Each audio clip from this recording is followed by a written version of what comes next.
আসসালামু আলাইকুম রহমতুল্লাহ। অষ্টম শ্রেণী গণিত অনুশীলনী 7-এর প্রশ্ন 21 নিয়ে আলোচনা করব ইনশাআল্লাহ।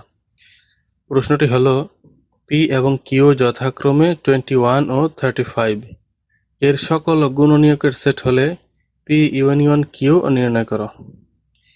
এখানে পি এবং কিউ যথাক্রমে মানে পি সমান হবে 21, কিউ সমান হবে 35 এবং এদের সকল গুণনীয়কের সেট। তাহলে কি করতে হবে? পি ইউনিয়ন কিউ নির্ণয় করতে হবে। লিখবো সমাধান, লেখার পর লিখবো এখানে 21 এর সকল গুণনীয়কের সেট পি, অর্থাৎ পি একটি সেটের নাম, এবং পিটা হচ্ছে 21, যেটা রয়েছে 21 এর যে গুণনীয়কগুলো রয়েছে সেই গুণনীয়কের সেট হচ্ছে পি, এবং কিউ হচ্ছে আরেকটি সেটের নাম, সেটা হচ্ছে 35 এর যত গুণনীয়ক রয়েছে সেগুলোর সেট হচ্ছে কিউ। এখন আমরা কি করবো? এখানে যে 21 এর সকল গুণনীয়কের সেট হচ্ছে পি, এটা পেলাম এই যে এখান থেকে, এই প্রথমটা সমান প্রথমটা মানে পি সমান 21। তাহলে 21 এর সকল গুণনীয়কের সেট হচ্ছে পি। এখন সুতরাং লিখে 21 লিখবো, লেখার পর এটাকে ভাঙবো, মানে 1 গুণ 21 ভাঙবো, আবার 3 গুণ 7 মানে 3 ইন্টু 7।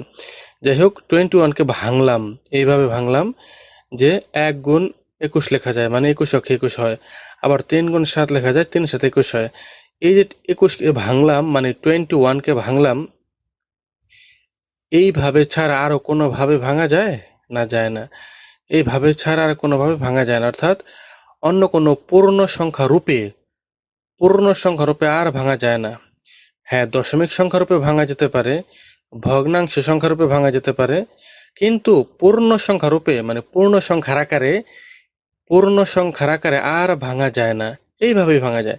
তাহলে 21 এর গুণনীয়ক কয়টি? 4টি, মানে 1 3 7 21, এই 4টা হচ্ছে 21 এর গুণনীয়ক।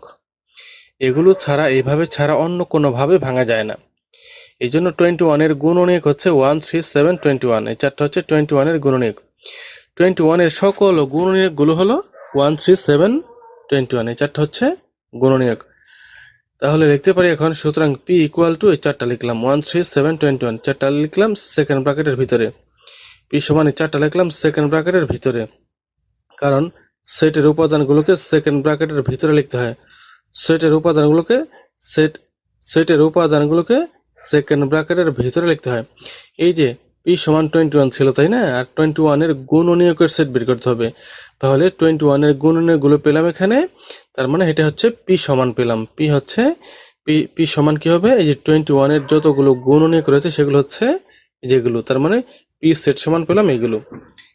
আবার 35 এর সকল গুণনীয়কের সেট হচ্ছে কিউ। এবার 35কে ভাঙবো। 35কে কিভাবে ভাঙবো? 1 ইন্টু 35, তারপর 5 ইন্টু 7। এইভাবে ছাড়া অন্য কোনো পূর্ণ সংখ্যা রূপে ভাঙা যায় না। হ্যাঁ, ভাঙা যায়, যেমন ঋণাত্মক সংখ্যার আকারে ভাঙা যেতে পারে, দশমিক সংখ্যার আকারে ভাঙা যায়, ভগ্নাংশ সংখ্যার আকারে ভাঙা যায়। তো সেগুলো আমরা নেব না, আমরা শুধু ধনাত্মক পূর্ণ সংখ্যার আকারে ভাঙবো। ধনাত্মক পূর্ণ সংখ্যার আকারে ভেঙেছি 1 ইন্টু 35, 5 ইন্টু 7। এইভাবে ছাড়া অন্য কোনোভাবে ভাঙা যায় না। তাহলে 35কে কিভাবে ভাঙলাম? 1 গুণ 35 মানে 1 ইন্টু 35, 5 ইন্টু 7। এইভাবে ছাড়া 35কে আর ভাঙা যায় না। তাহলে এই 4টাই হচ্ছে 35 এর গুণনীয়ক। 35 এর সকল গুণনীয়কগুলো হলো 1 5 7 35, এটা হচ্ছে গুণনীয়ক। তাহলে লিখতে পারি, সুতরাং কিউ ইকুয়াল টু, এই 4টা লিখে সেকেন্ড ব্র্যাকেটের ভিতরে লিখবো 4টা, কারণ সেটের উপাদানগুলোকে সেকেন্ড ব্র্যাকেটের ভিতরে লিখতে হয়। তাহলে কিউ ইকুয়াল টু, এগুলো পেলাম, এটা লিখলাম। পি সমান পেয়েছি এটা, কিউ সমান পেলাম এটা। এখন সুতরাং পি ইউনিয়ন কিউ, প্রশ্নে বলেছিল পি ইউনিয়ন কিউ নির্ণয় করো, লিখবো সুতরাং পি ইউনিয়ন কিউ লিখে এখন পি এর মান 1 3 7 21, এই যে পি এর মান এগুলো বসালাম, ইউনিয়ন এখানে থাকবে, কিউর মান হচ্ছে এটা এখানে বসালাম। এবার এটা দুটো থেকে কি আসবে? ইউনিয়ন থাকলে কমনটা আসে, কমন ছাড়াটাও আসে। ইউনিয়ন থাকলে মানে দুইটার মধ্যে যেটা মিল রয়েছে সেই মিলগুলো আসবে, মিল ছাড়া থেকে একটা করে আসবে।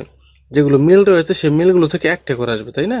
এখন দেখি, যেমন 1 এখানে রয়েছে, 1 এই পাশেও রয়েছে, তাহলে দুইটা 1 মানে দুনো পাশে 1 রয়েছে, একটা 1 নেব। 3 এখানে রয়েছে, 3 এখানে নেই, তাহলে যেহেতু 3 এক পাশে রয়েছে তাও একটা নিতে হবে। 5 এই পাশে নেই, এই পাশে রয়েছে, তাহলে 5 নিতে হবে।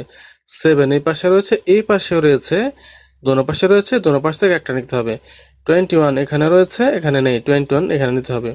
35 এখানে রয়েছে, এখানে নেই, কিন্তু 35 নিতে হবে। তাহলে কি বুঝলাম? ইউনিয়ন থাকলে যেটা কমন রয়েছে সেটাও নিতে হয়, যে কমন ছাড়াটাও নিতে হয়। তাহলে এটাই হবে answer, P union Q equal to এটা হবে অ্যান্সার।